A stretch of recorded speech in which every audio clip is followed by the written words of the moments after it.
So part of bargaining is trying to control things that you cannot control. It's like, if I'm able to do this, will this not happen again? Or if I do this, would this not be a reality again? If I do this, then everything will be all right. And everything is okay, even if you're not okay, if that makes any sense. And for the longest time, that was a mantra that I had to tell myself, that it's okay to be not okay. There's a lot of power and strength that I found in that, and accepting my realities, and to go through my growth through drug addiction and drug recovery. So did a lot of bargaining through my processing of my grief, and it's okay if that's the stage that you're in. It's just having an awareness of where you're at can be freeing. So embrace wherever stage you're in, and maybe you're in bargaining that it just pisses you off and you're angry, or it sends you into depression, or any of the other stages. It's not, as I said, it's not a straight path.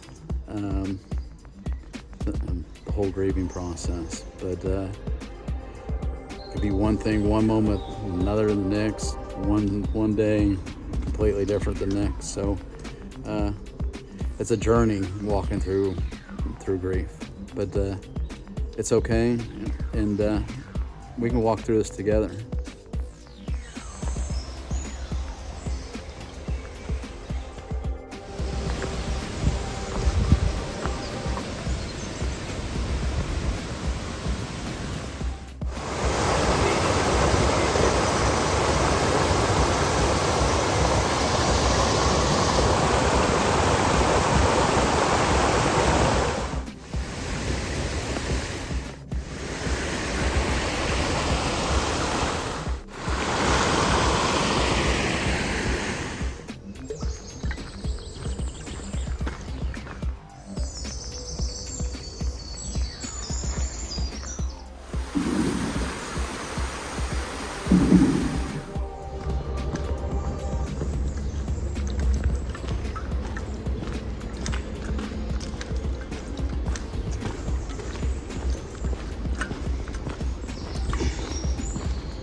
All right, I know that this video is kind of short on the bargaining thing that I was going to be talking about, but I had a completely fabulous day today, taking you on this adventure. But the thing is like, do you know when you are bargaining versus when you're not bargaining? And the thing is like, when you're doing the right thing and doing the next right thing, things show up, and I don't know, like some magic just happened today. Ended up here at the albergue. The people that were part of my group are back now with me. It's like our paths crossed, even though I thought that like I needed to separate. So it's kind of cool that this way like happened no matter what happens in life. It's just something that trusting that there's a greater will than my will out there. So it's something that is probably outside of that bargaining thing. So so I'm here. We're about to do dinner. It's absolutely gorgeous. You probably heard a train there. There's a train that runs right nearby this area, along with the creek. But I've had a beautiful day today. Had a wonderful day. Very enriching experience on this journey so far. But if you liked what I've shown you, please hit the thumbs up, hit the subscribe, and if you want to know more about what's going on my adventures, hit the bell to get notifications. Until then, Ate Minya.